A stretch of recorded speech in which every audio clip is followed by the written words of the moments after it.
Good morning প্রিয় বন্ধুরা, তোমরা সবাই কেমন আছো? গুলু কুকিং অ্যান্ড ফুডে তোমাদের স্বাগতম জানাচ্ছি। বন্ধুরা, তোমরা দেখতে পাচ্ছ আজকে আমার তরকারি রান্না হয়ে গিয়েছে। প্রথমেই তোমাদের দেখিয়ে দিলাম বন্ধুরা, দেখতে যেমন ওয়াও কালার লাগছে, খেতেও ভীষণ মজা হয়েছে। বন্ধুরা, দেখতে থাকো, সাথেই থাকো। আমার রেসিপিটি যদি তোমাদের ভালো লেগে থাকে তাহলে লাইক কমেন্ট শেয়ার করবে, ফলো দিবে এবং আমার চ্যানেলটি সাবস্ক্রাইব করে দেবে। বন্ধুরা, তোমাদের জন্য আমি ভিডিও বানাই, সাথেই থাকো।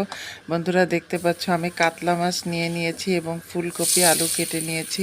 আমি এখন মাছটা ভাজি করে নিব। বন্ধুরা, তোমরা দেখতে থাকো। আমি যেহেতু মাছটা মাখাতে পারিনি হলুদ লবণ দিয়ে, সেহেতু আমি তেলের ভিতরে একটু হলুদ গুঁড়ো আর লবণ দিয়ে দিলাম। বন্ধুরা, এখন আমি মাছটা দিয়ে দিয়েছি। বন্ধুরা, এভাবেই মাছটা ভাজি হতে থাকবে। বন্ধুরা, তোমরা দেখতে পাচ্ছ আমার মাছটি ভাজি হয়ে গিয়েছে। আমি এখন মাছটি উঠিয়ে নিলাম। এখন আমি একটু জিরে রসুন বাটা, কাঁচামরিচ আর পেঁয়াজ কেটে রেখেছিলাম, সেটা দিয়ে দিচ্ছি।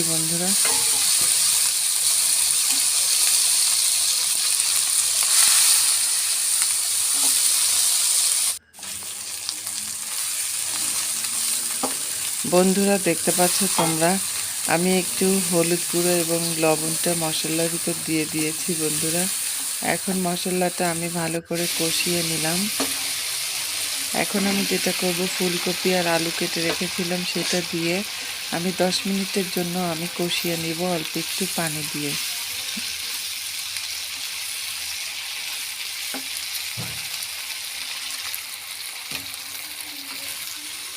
বন্ধুরা, তোমরা দেখতে পাচ্ছ আমি অল্প একটু পানি দিয়ে দিলাম। এখন নাড়াচাড়া করতেছি।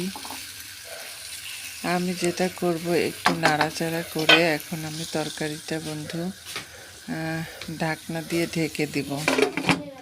10 মিনিট আমি কষিয়ে নিলাম। বন্ধুরা, তরকারিটা দেখতে পাচ্ছ তোমরা। বন্ধুরা, এখন আমার তরকারি কষানো শেষ হয়ে গিয়েছে। এখন আমি ঝোলের পানিটা দিয়ে দিচ্ছি। যেহেতু ফুলকপি এখন নতুন নতুন উঠেছে, খেতে বেশ ভালোই লাগে। আমি 10 মিনিট তরকারিটা জাল করে নিয়ে আবার ভাজা মাছটা আমি তরকারিতে দিয়ে দিলাম। বন্ধুরা, এখন আমি যেটা করব, তরকারিটা আমি আরও 10 মিনিট জাল করে নিয়েছি।